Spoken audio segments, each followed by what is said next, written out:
नमस्कार, आप देख रहे हैं कशिश न्यूज और आपके साथ मैं हूं दीपक शर्मा। INDI अलायंस की कोशिश थी कि मतदाता सूची पुनरीक्षण के दौरान वोटर लिस्ट में नाम बना रहे, इसके लिए वैध दस्तावेजों में आधार कार्ड को भी शामिल कराया जाए। पर कोर्ट में सुनवाई के दौरान निर्वाचन आयोग की दलील को मानते हुए कोर्ट ने इसे प्रमाणिक दस्तावेज मानने से इनकार कर दिया। ऐसे में विपक्ष के प्रयास पर पानी फिरता दिख रहा है। विपक्ष के तेवर तल्ख हैं, पर कोर्ट हो या निर्वाचन आयोग, दोनों जगहों पर सियासी बयान के बजाय ठोस तथ्य ही मान्य होगा। ऐसे में सवाल तो पूछेंगे कि आधार कार्ड को मतदाता सूची में नाम जोड़ने का आधार मानने से मना किए जाने के बाद SIR पर विपक्ष के विरोध का क्या आधार बचा? इस सवाल का जवाब लेंगे। हमारे साथ कुछ मेहमान जुड़े हुए हैं, उनसे आपका परिचय करा दें। RJD की ओर से पार्टी का पक्ष रखने के लिए प्रमोद सिन्हा जी जुड़े हुए हैं, कांग्रेस की ओर से अजय पासवान जी, बीजेपी की ओर से मनीष पांडे जी और LJPR की ओर से रंजन सहजे। आप चारों का बहुत बहुत स्वागत है।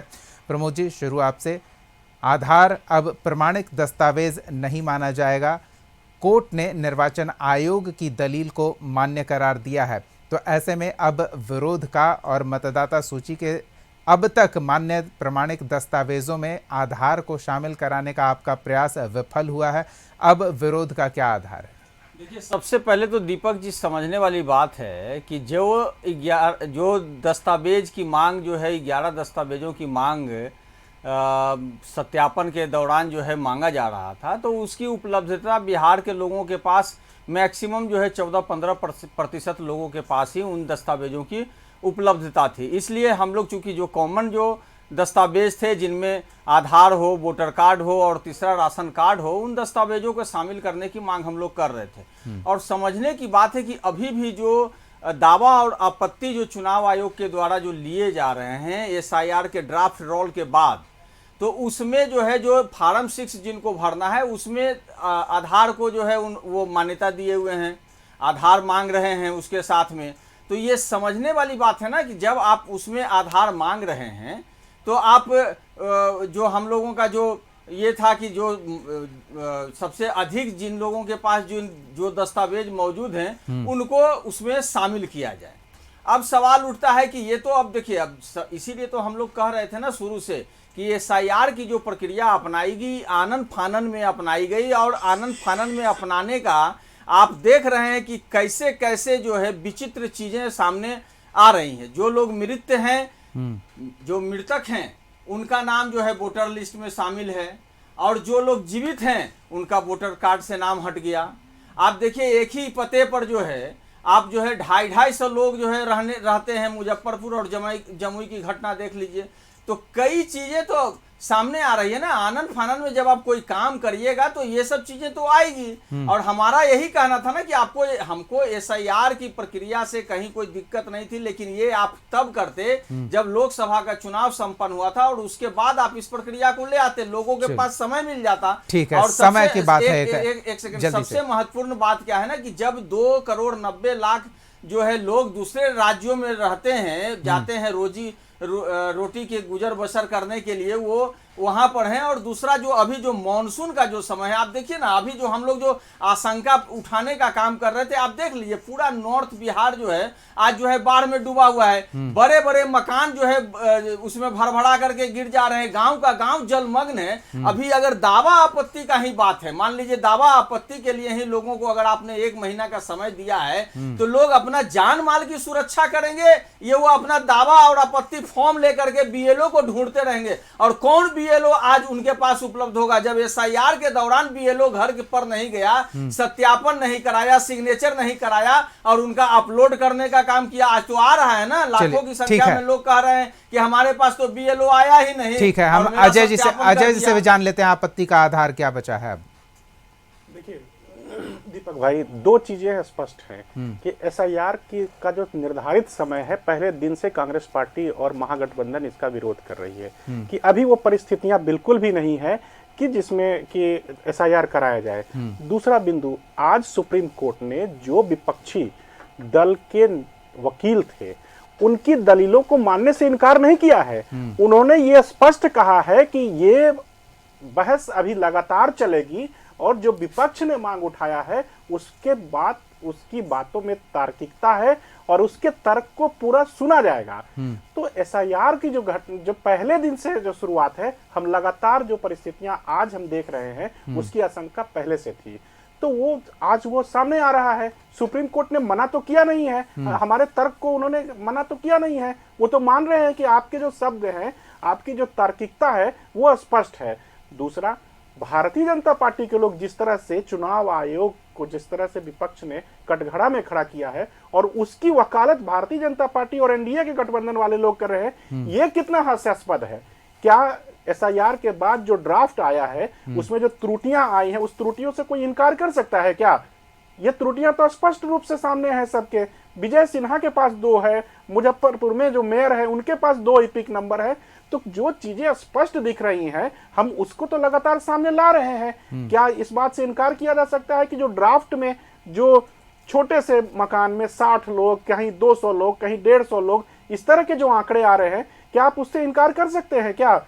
तो जो स्पष्ट है, एसआईआर के ऊपर जो चीजें सामने आई है, जिसकी आशंका हुई है, जिस तरह से राहुल जी ने एसआईआर को स्पष्ट, एसआईआर के अलावा चुनाव आयोग का जो महाराष्ट्र को लेके जहां वोटर लिस्ट में गड़बड़ियां आई थी, उसको जिस तरह से सामने लाया है, तो ये सब चीजें तो स्पष्ट तौर पे है।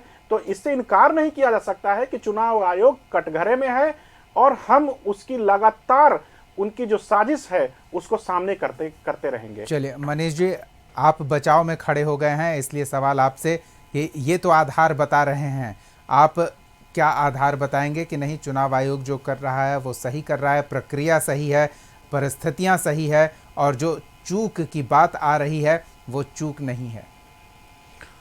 देखिए दीपक जी, हम किसी के बचाव के में खड़े नहीं हैं।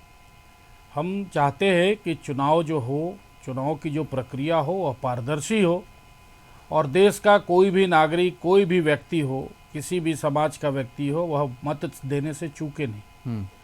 लेकिन कोई भी व्यक्ति, संविधान भी यही कहता है कि कोई भी व्यक्ति जिसको मत देने का अधिकार नहीं है वह मतदान नहीं करे, यह भी सुनिश्चित होना चाहिए इस देश में। यह दोनों जिम्मेवारियां हैं।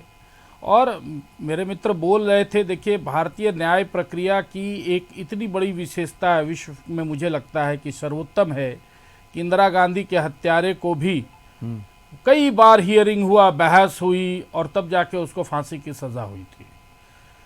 देखिए सुप्रीम कोर्ट ने अभी 5वां 6ठा हियरिंग चल रहा है और सुप्रीम कोर्ट ने कहीं प्रक्रिया के ऊपर या प्रक्रिया को लंबित करने के लिए, प्रक्रिया को बंद करने के लिए, अगर इतनी ही खराब प्रक्रिया थी, चुनाव आयोग अगर इतना ही वोट चोरवा बन गया था, तो सुप्रीम कोर्ट तो पहले दिन उसको समाप्त कर देती। या तो सुप्रीम कोर्ट और चुनाव आयोग दोनों मिले हुए हैं, या सुप्रीम कोर्ट, चुनाव आयोग और भारतीय जनता पार्टी, देश की सरकार, तीनों मिल गई है, या नहीं तो इन्होंने जो ऑब्जेक्शन किए हैं, जो इन्होंने आपत्ति जताई है, वो आपत्ति इनकी इतनी कमजोर है कि सुप्रीम कोर्ट जो है सो उसको मानने को तैयार नहीं है।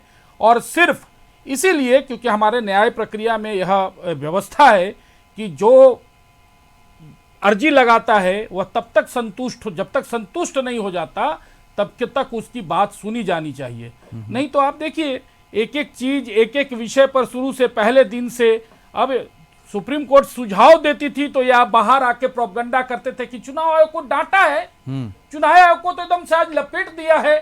तो यह इनका प्रोपगंडा करने का एक तरीका है। और आज भी वही बात कह रहे हैं, घिसा पीटा बात जो आज से 3 महीना पहले कह रहे थे, वही आज भी कह रहे हैं और वही परसों भी बोलेंगे, क्योंकि इनके पास कोई नया आधार है नहीं। सारी प्रक्रियाएं चल रही है, 11 प्रकार के जो कागजात की बात हुई है उस पर भी सारा विषय चल गया अब है। तो प्रक्रिया के बाद जब लोगों को किसी प्रकार का कोई कागजात देने की जरूरत नहीं है।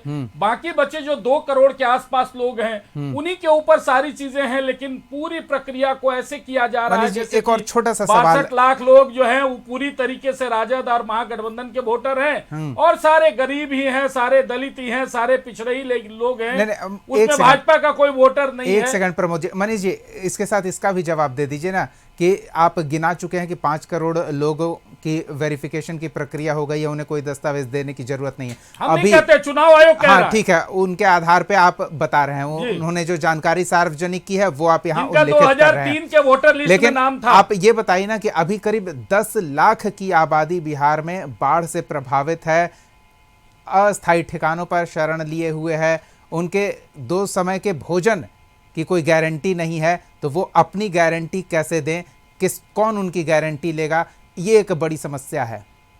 वहां उस एरिया के बीएलओ, उस एरिया, देखिए ये प्रक्रिया आज कितना दिन से चल रहा है पता है ना, 30 और 10 40 लगभग 45 दिनों के आसपास हो गया इस प्रक्रिया को चले हुए। क्या 45 दिन पूरा डूबा हुआ है?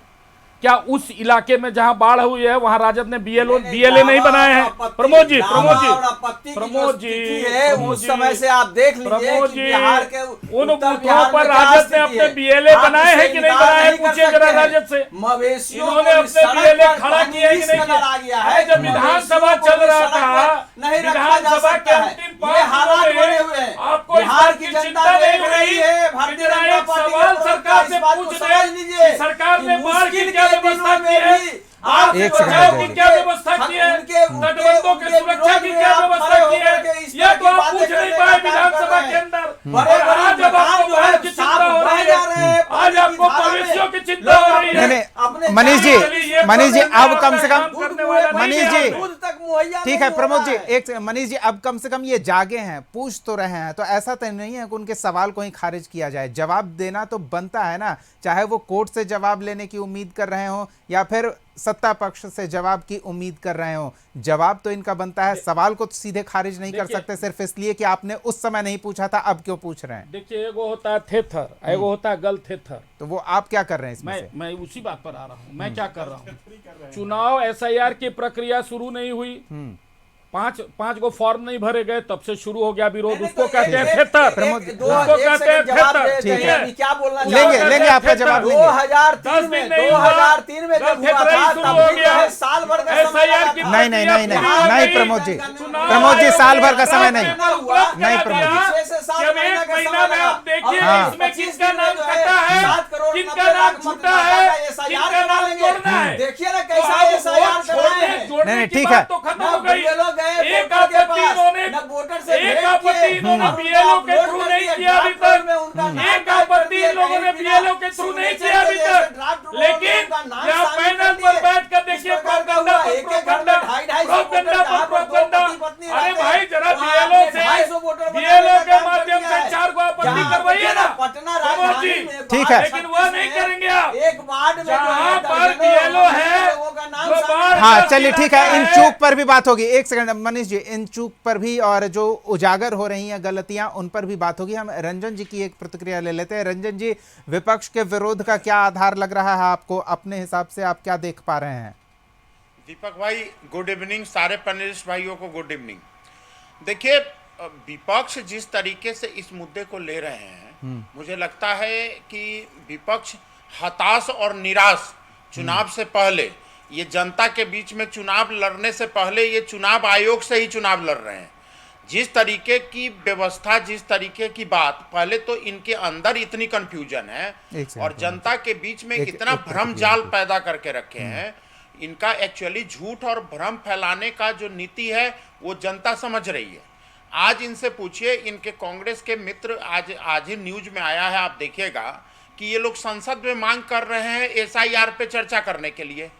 आप जरा बताइए, इनसे पूछिए कि एसआईआर पर संसद में चर्चा कैसे होगी जब एसआईआर सरकार का मसौदा नहीं है।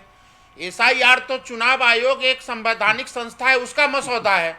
और अगर मान लीजिए 1 मिनट के लिए अगर इनकी चर्चा अगर संसद में करा भी ली जाए, तो ये रिस्पॉन्डिंग मिनिस्टर का नाम बता दे, किस मिनिस्ट्री में आएगा एसआईआर पर जवाब देने वाले? हमारे कौन मंत्री जवाब देने नहीं, के तो लिए आपके सहयोगियों ने बिहार विधानसभा में किस हिसाब से चर्चा करा लिया इस पर? क्यों तैयार हो गए? क्यों चुनाव आयोग विपक्ष की सुनने को तैयार हुए और अपनी दलील दे रहे थे? क्यों वकालत कर रहे थे चुनाव आयोग की?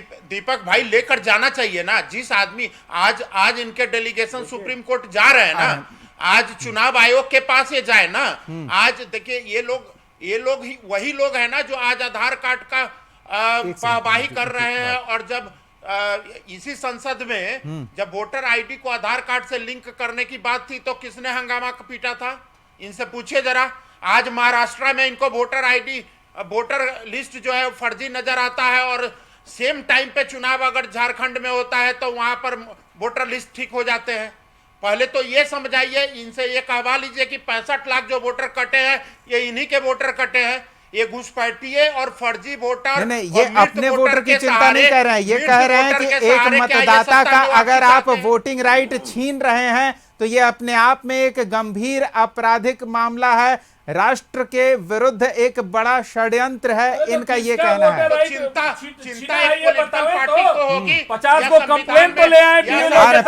प्रमोद जी सुन लीजिए ना, फिर जवाब दीजिएगा, दोनों की बातें हो जाती हैं। आप दीपक भाई जरा इनसे पूछिए, ये जो गैर तरीके से अगर जो लोग वोटर राइट नहीं रखता है वो अगर वोट करेंगे, इसकी चिंता करने के लिए चुनाव आयोग बनाया गया है ना। नहीं, चुनाव आयोग चिंता नहीं कर रहा है, तब तो ये चिंतित हैं। तो इनका ये कहना है से इसका मतलब ये संविधान पे भरोसा नहीं करते हैं, इनको न्यायालय पे भरोसा नहीं है, सरकार पे तो भरोसा नहीं है। न्यायालय में गए हैं इसी उम्मीद से कि न्यायालय पे भरोसा किया जा सके। चलिए ठीक है, आपने सवाल किया, मनीष जी ने भी अपनी बात रख दी, हम बारी बारी से इन दोनों से भी जवाब ले लेते हैं। अजय जी क्या कहेंगे? देखिए, दो चीजें स्पष्ट है कि जिस तरह से लोजपा आर के प्रवक्ता ने जैसे मतलब हल्की बातें की, उन्हें सिस्टम नहीं पता है कि संविधान या विधानसभा किसके प्रति जिम्मेवार होता है, आखिर चुनाव आयोग किसके प्रति जिम्मेवार होगी। तो ये इतने हल्की बातें कर रहे हैं, इनको बोलने का मतलब, अभी साथी मनीष भाई बोल रहे थे कि यही बताएंगे कि ये गलथेथरी कर रहे थे कि थेथराई कर रहे थे। दो चीजें स्पष्ट है, इन लोगों को बोलने की बीमारी हो गई है। अगर हम कोई डिमांड करते हैं, कोई बात कहते हैं, सुनना भी तो पड़ेगा ना। संसद क्या जिम्मेवार नहीं है क्या? संसद में चर्चा नहीं होगी क्या? चुनाव आयोग किसके प्रति रिस्पॉन्सिबल है? आप ये मुझे बताइए ना। अभी ये मनीष भाई हमारे बोल रहे थे कि भारतीय जनता पार्टी और जो है जिस तरह से सुप्रीम कोर्ट के बारे में ये बात बोल रहे थे कि सुप्रीम कोर्ट जो है, आपने सुना है उस टिप्पणी को? क्या ये कोई भी गंभीर व्यक्ति उसको स्वीकार कर सकता है? अरे आप आप दोहराएंगे ना, दीपक भाई सुने हैं ना कि जिस तरह से वो हल्की बातें की है कि सुप्रीम कोर्ट चुनाव आयोग को भी सांठगांठ हो गया है। एक समय था जब सुप्रीम कोर्ट को भी चुनाव आयोग के साथ किसने छेड़छाड़ किया है? चुनाव आयोग छोड़ते ही नहीं है। चुनाव आयोग के साथ जब किसने एक छेड़छाड़ किया है? चुनाव आयोग के गठन में जो प्रक्रिया होती है उसके साथ छेड़छाड़ किसने किया है? क्या पीड़ा है आप लिखकर जरा दे दीजिए। आप बताइए ना कि आपकी समस्या क्या है? पीड़ा क्या है? जनता जो है मूड बदल चुकी है और ये SIR कर जब बोला जाता है कि आप लिख कर दे दीजिए, चुनाव के परिणाम को प्रभावित करने की कोशिश कर रहे हैं। ठीक है, इस पर जवाब ले लेते हैं। अजय जी उनकी शिकायत है ना कि आप मुहर मारकर नहीं दे सकते हैं कि हाँ मैंने ये कहा है, मुझे ये गड़बड़ियां हैं, इसकी जांच कराई जाए। लगातार पहले दिन से ये SIR के ऊपर हम आपत्ति कर रहे हैं। नहीं, हमने सड़क पर बोलना और सड़क पे कहे प्रक्रिया का पालन किया जाना वो अलग चीज है ना। सड़क पे कही गई बात किसी की कोई क्यों माने? चुनाव आयोग है, चुनाव आयोग है। लिख कर क्या आपके सामने राहुल जी ने प्रेस ब्रीफिंग की है, तमाम आंकड़े हैं, तमाम व्यवस्था बताया है। चलिए एक और पहलू इस पूरे आ रहे प्रमोद जी, आप ही से सवाल है।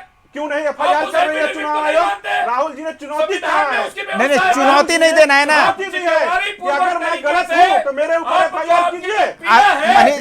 मनीष जी एक सेकंड, नहीं अजय जी आप मुकर जाएंगे कि मैंने तो ये बात 10 लोगों के बीच कही थी, कोई आधार तो होगा ना? आप प्रूफ देंगे ना कि हाँ मैं ये कह रहा हूँ। माफी पीर ये लोग हैं, माफी पीर ये खुद लोग हैं। अजय जी देखिए, मनीष जी एक सेकंड। अजय जी मैं ये मानता हूं कि 10 लोग खड़े होकर कहें कि मैं कांग्रेस पार्टी से चुनाव लड़ रहा हूं, लेकिन कांग्रेस पार्टी जिस व्यक्ति को टिकट दे, जिस व्यक्ति उस टिकट के साथ निर्वाचन अधिकारी के पास पहुंचे और वो पूरे दस्तावेज जमा करे, वही मान्य होगा कि हाँ ये कांग्रेस का समर्थित और प्रत्याशी है, चुनाव लड़ने के लिए मान्य है। तो राहुल गांधी जो कह रहे हैं वो लिखित में देने में क्या समस्या है? हम कह रहे हैं कि हमने प्रेस ब्रीफ किया है, सो मोटो केस होता है, सुप्रीम कोर्ट, हाई कोर्ट। मतलब आप कह रहे हैं कि अगर दिक्कत है तो आप खुद से केस कर लीजिए। ठीक है, चैलेंज कर रहे हैं इन सब। चलिए हम प्रमोद जी से एक चीज जानना चाहते हैं। तेजस्वी यादव का एक बयान आया है। मनीष जी हो गया?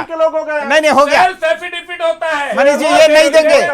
ये सिखाइए मत क्या चीजें होती हैं, सबको पता है सब बातें। है लेकिन है आप लोगों को रहे हैं कि मेरे घर में चोरी हुई है, हाँ। मेरे घर में इसमें कोई डकैती शक हुई नहीं है, है, इसमें दरोगा कोई शक बोल नहीं रहा है है। क्या क्या गया लिख इसमें कर दे कोई दीजिए, शक नहीं है। तो आप कह रहे हैं, मैं वो क्यों दूंगा? ठीक है, ये कह रहा है कि स्वतः संज्ञान ले ले, शायद इन्हें कुछ और जानकारी हो। ठीक है, यही कर रहे हैं। चलिए, अब इससे बड़ा चीज होता है। ठीक है, हो गया। हम प्रमोद जी से, अब समय का अभाव है, हम प्रमोद जी से एक आज जो बदलाव हुआ है बयानों में और बयान देने के अंदाज में, उनके शब्दों में, उस पर प्रतिक्रिया जानना चाहेंगे। प्रमोद जी, तेजस्वी ने कहा है कि एसआईआर से हमें आपत्ति नहीं है, उसकी प्रक्रिया से आपत्ति है। ये बयान क्यों बदला है? अब तक तो एसआईआर से ही बयान आपत्ति नहीं थी। बदला है। हम लोग भी जितने डिबेट किए हमने कहा कि एसआईआर से हम लोगों को कभी कोई दिक्कत नहीं रहा, लेकिन जो जिस प्रकार की प्रक्रिया अपनाई गई है इतने कम दिनों में और आनंद पिछली बार भी करीब इतना ही समय लिया गया था ना। नहीं, दीपक जी गलत बात, दीपक जी नहीं, ऐसा नहीं है। और सबसे बड़ा बात है, नहीं, ये तो कह रहे हैं कि 1 साल के करीब। 2003 में कितने साल भर का समय लगा था, आपको नहीं जानकारी है, साल भर का समय लगा था। अभी लोकसभा चुनाव के बाद भी 6 महीने का समय लगा। जनवरी में 7 जनवरी को प्रकाशन हुआ। इस साल 2025 की मैं बात कर रहा हूँ, एक संक्षिप्त पुनरीक्षण में 2003 पर थोड़ा सा एक मिनट आप बता दीजिए ना, 2003 में क्या हुआ था? 30 दिन और 30 दिन में सत्यापन। 2003 में क्या हुआ था? तब तो आपकी सरकार थी। चलिए, ठीक है, ये विवाद तब तक चलता रहेगा जब तक कोई मान्य निपटारा न कर लिया जाए। और हम ये उम्मीद करते हैं कि मामला सुप्रीम कोर्ट में है, तो वहां परिस्थितियों को देखते हुए। ठीक है प्रमोद जी, ठीक है मनीष जी, हम ये उम्मीद करते हैं कि मामला कोर्ट में है तो कोर्ट हर पहलू को बेहतर समझेगा, बेहतर परखेगा, हर पक्ष का दलील सुनेगा और उसके बाद ये फैसला लेगा कि आखिर जो हो रहा है वो क्या हो रहा है, किस तरह से हो रहा है और कितना सही हो रहा है। जहां चूक हो रही है उनमें सुधार की क्या गुंजाइश है या फिर सिर्फ सियासी बयानबाजी हो रही है। इस सुनवाई के दौरान सब कुछ साफ हो जाएगा। हम तब तक इंतजार करेंगे, लेकिन तब तक चुनावी माहौल में ये सियासी बयानबाजी चलती रहेगी। और अपना अपना पक्ष रखने के लिए प्रमोद सिन्हा जी, अजय पासवान जी, मनीष पांडे जी और रंजन सिंह जी, आप चारों का बहुत बहुत धन्यवाद। अगले एपिसोड में एक और सवाल के साथ हम फिर मौजूद रहेंगे। तब तक के लिए देखते रहिए कशिश न्यूज़।